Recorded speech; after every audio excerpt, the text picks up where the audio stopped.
இன்றைக்கி எங்கள் வீட்டில் பாயாசம் செஞ்சுருக்கோம். இன்னொரு பாயாசத்தை போட்டுற வேண்டியது.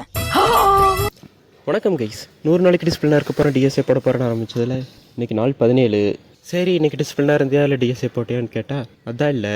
இன்றைக்கி ஒரு ஞாயிற்றுக்கிழமை. நான் காலையில் எழுந்திரிச்சப்போ மணி 10. எந்திரிச்சு பல்ல விளக்காத வாயில் ஒரு டீயை போட்டேன். அதுக்கப்புறம் கொஞ்ச நேரம் அப்படியே உட்காந்துருந்தவன் பல்ல விளக்கிட்டு வந்து நெய் தோசை சாப்பிட்டேன். கூட வயசு பையனுக்கு கொஞ்சம் முருங்காய். அதுக்கப்புறம் மத்தியானம் வரைக்கும் நேரம் அப்படியே உட்காந்துருந்தேன். அதுக்கப்புறம் வீட்டில் ஏதோ அமாவாசை என்னமோங்கிறனால வீட்டில் இன்றைக்கி மதியானத்துக்கு வடையும் பாயாசமும் செஞ்சாங்க. ஆக்சுவலி நான் தான் வடை போட்டு எடுத்துகிட்டு இருந்தேன். Proud of myself. அதுக்கப்புறம் மதிய சாப்பாடு கூட செஞ்சு அந்த வடை பாயாசத்தை சாப்பிட்டுட்டு நல்லா ஃபுல் கட்டிட்டேன். அதுக்கப்புறம் ரொம்ப நாளைக்கு அப்புறம் மதியம் நல்லா தூங்கி எந்திரிச்சிட்டு பார்த்தா நம்ம கேபிள் லைனில் கொஞ்சம் வேலை இருந்துச்சு. சரின்னு வயிறு தூக்கிட்டு அதுக்கு கிடுக்குன்னு கிளம்பிட்டேன்.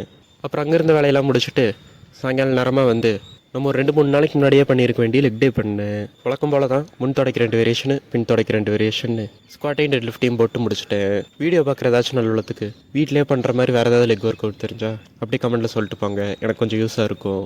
அதுக்கப்புறமா சாயங்காலத்துக்கு ஒரு டீயை போட்டு கொண்டாட உட்காந்துருந்தேன். அதுக்கப்புறமா நைட்டுக்கு டின்னர் சாப்பிட்டு கொஞ்சம் எடிட்டிங் வாய்ஸ் ஓவர் வேலை இருந்துச்சு, அதை பண்ணிவிட்டு அப்படியே நாளை முடிச்சுக்கிட்டேன். அவ்வளோதான். நாளைக்கு போப்போம் கைஸ்.